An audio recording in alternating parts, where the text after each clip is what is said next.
एक बार एक गांव में एक लड़की अपने घर के बाहर बैठकर एक चींटी से बात कर रही होती है। तभी वहां पर कुछ लोग आ जाते हैं और एक आदमी लड़की से पूछता है, अरे बेटी, ये अकेले में किससे बात कर रही हो? अकेली? अरे अंकल, मैं अकेली कहाँ हूँ, मैं तो अपनी माँ से बात कर रही हूँ।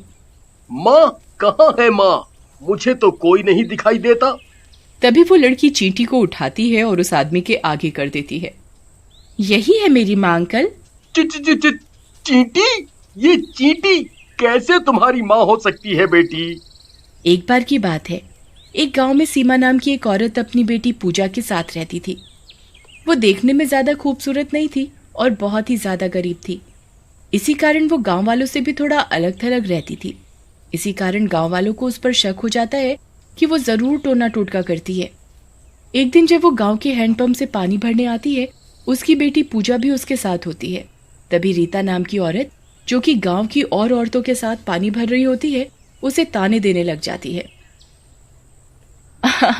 आ गई तांत्रिक, रोज टोने टोटके करती है, ना जाने कैसी औरत है। इस बात पर पूजा रीता को गुस्से में जवाब देती है, आंटी आंटी, आप मेरी माँ पर झूठे आरोप कैसे लगा रहे हो? मेरी माँ तो इतनी अच्छी है, भला वो ऐसे गंदे काम क्यों करेगी? आप झूठ मत बोलो। इस पर रीता को गुस्सा आ जाता है और वो पूजा को एक थप्पड़ मार देती है। जमीन से निकली नहीं है और चलिए हमें ज्ञान बांटने, चल निकल यहाँ से। पूजा को थप्पड़ लगता देख सीमा को भी गुस्सा आ जाता है और वो भी रीता को एक थप्पड़ लगा देती है। खबरदार किसी ने मेरी बेटी को हाथ भी लगाया, ये मेरी बेटी है और मैं इसके लिए कुछ भी कर जाऊंगी। इसके बाद पूजा और सीमा वहां से चले जाते हैं, लेकिन रीता को अपनी बेइज्जती पर बहुत गुस्सा आता है और सीमा से बदला लेने का ठान लेती है। वो घर आकर सारी बात अपने भाई रंगा को बताती है, जो कि एक गुंडा होता है।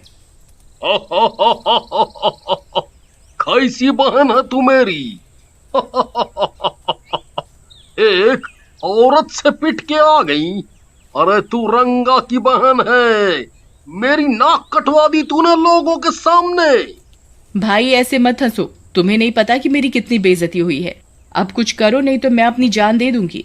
तू डर मत मेरी बहना, मैं आज ही सीमा को ठीक कर दूंगा और तुझसे माफी मंगवाऊंगा। उसके बाद रंगा वहां से चला जाता है और रात में जब सीमा अपनी बेटी के साथ घर पर सो रही होती है, वहां रंगा अपने एक साथी बिल्ला के साथ आ जाता है और सीमा को घर के बाहर बुलाता है। सीमा पूजा को छोड़कर घर के बाहर आ जाती है। क्यों सीमा, तेरे हाथ बहुत चलने लग गए हैं? मेरी बहन को थप्पड़ मारा तूने?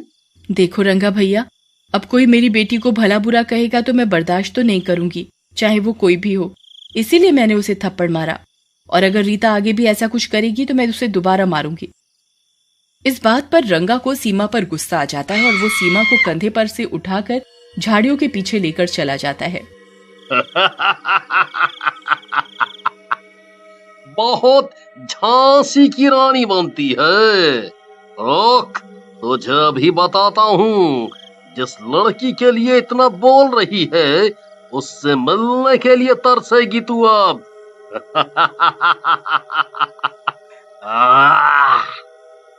ऐसा कहकर रंगा सीमा को वहीं पटक देता है और उसका गला दबाने लगता है, जिसकी वजह से सीमा मर जाती है।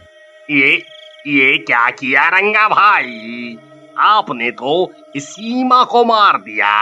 अब पुलिस को पता चला तो वो हम दोनों को पकड़ लेगी। पकड़ेगी तो तब मेरे बिल्ले, तब उन्हें इसका पता चलेगा। एक काम कर, इसको यहीं दफना देते हैं। इसके बाद दोनों सीमा को वहीं दफना देते हैं और वहां से चले जाते हैं।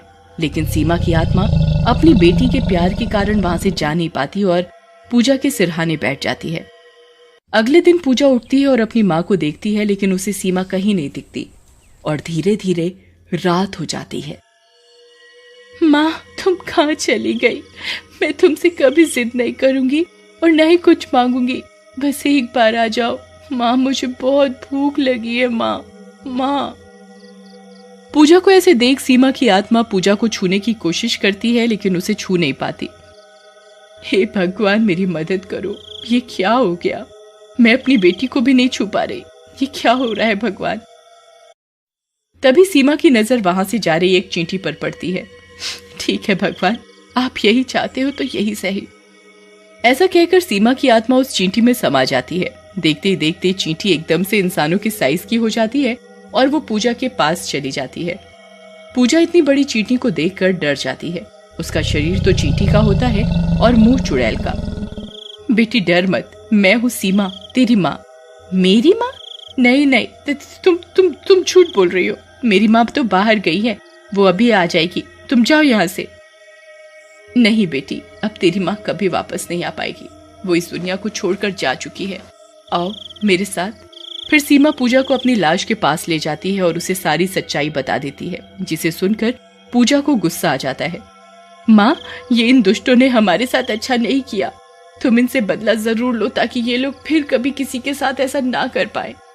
इसके बाद सीमा वहां से रंगा के घर चली जाती है। रंगा घर पर सो रहा होता है। सीमा छोटा शरीर करके उसके पैर पर चढ़ जाती है और जोर से काटती है। रंगा घबरा कर उठ जाता है। अरे मर गया रे।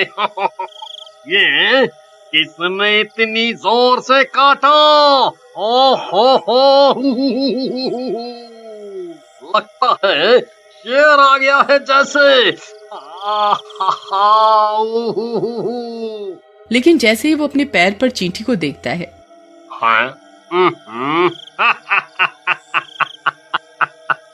रंगा रंगा रंगा, तू भी डरपोक हो गया है। एक चींटी के काटने से इतना घबरा रहा है। इसे तो मैं अभी मारता हूँ। लेकिन जैसे ही रंगा चींटी को मारने जाता है, चींटी बड़ी हो जाती है। अरे अरे अरे मर गया रे, इतनी बड़ी चींटी। ये क्या गड़बड़ है?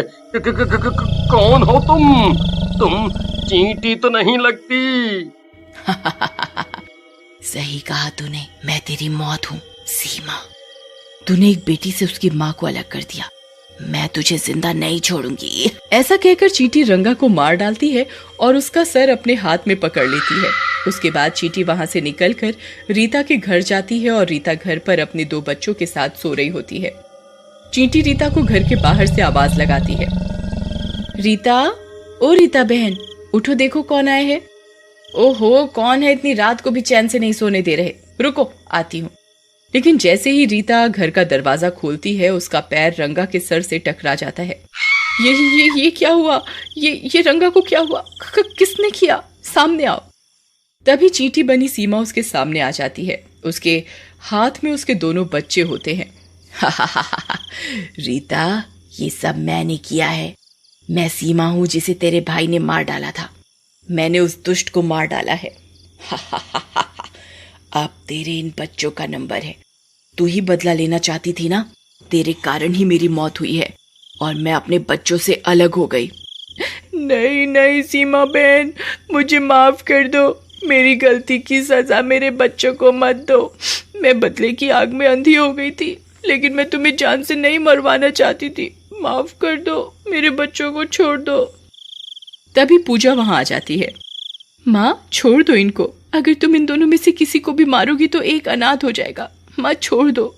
मैं नहीं चाहती कि कोई हमारी तरह अलग अलग हो जाए। पूजा के कहने पर चींटी रीता के 2 बच्चों को छोड़ देती है और पूजा का हाथ पकड़कर वापस अपने घर आ जाती है। अंकल, ये है मेरी कहानी और इस तरह मेरी माँ मेरा ध्यान रख रही है।